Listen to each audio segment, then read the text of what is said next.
Why are you running? I mentioned in that intro, you're not part of the political class. You're not coming as an MP. You're coming as, by all accounts, an outsider here. Why run?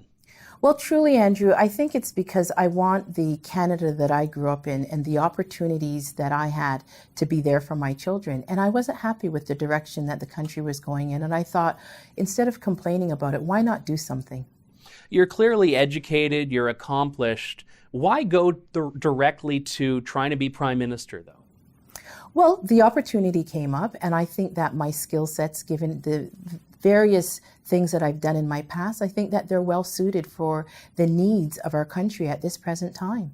You've had a tremendous personal story as well. I mean, coming to Canada from a very young age, a mother in particular that was working, I think you've said 80-hour weeks to get you to the point where you can have an MBA, a PhD, a JD, a master's.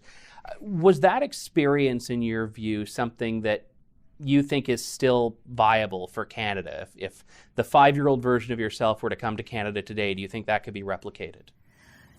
I think Canada is a beacon of hope and opportunity for every immigrant around the world. We are the envy of the world, but things are changing, and life is becoming far less affordable, and the Canadian dream seems to be slipping away. There's been some challenges to legal immigration because Canadians, when they don't like what's happening with illegal immigration, we've seen polls show they tend to sour on immigration more broadly. What's your plan for immigration? I think that a strong plan starts with making sure that we highlight the good, and the good is legal immigration, and legal immigration that builds up this country and that meets our needs of this country. So I'm very opposed to illegal immigration. I'm opposed to external entities like the United Nations setting our standards. I believe if somebody does not cross at a legal border, then they are crossing illegally, not irregularly. And I also believe that people crossing from the United States is a safe third country, and I don't deem them as refugees. I believe that our country needs to be compassionate towards refugees and those fleeing genuine persecution. And I believe that when we entertain illegal immigration, we put not only the legitimate immigration system at risk, but we also put at risk our capacity to help those who are fleeing genuine persecution. You've mentioned the United Nations. The current government, of course, inked the Global Compact on Migration, which really did a terrible job at a lot of things, but I'd say, potentially to them, they'd say did a great job at what their goals are. And one of them was really blurring the lines between legal and illegal immigration. Would Canada be out of that compact if you're the Prime Minister? I think that if it undermines our national security and our immigration process, yes, I think that's something that's very viable.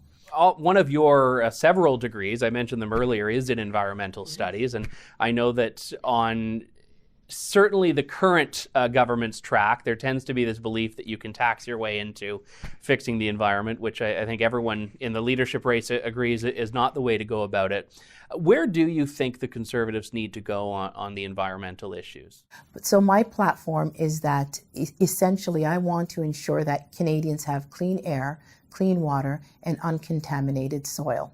So essentially, I will look at general policies that facilitate that, and those do not include a carbon tax.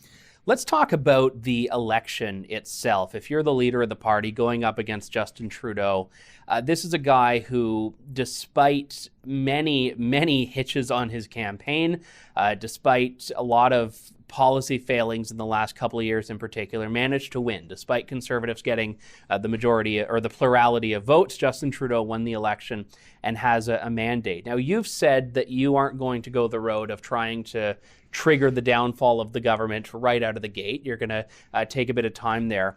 I guess the first part of the question is, why is that? Why take a wait-and-see approach with regards to a confidence motion? But going into the election, how do you intend on really moving the Conservatives from where they were in 2019 to where you think they need to be for victory, whether it's in 2021, 2023, or whenever that election is?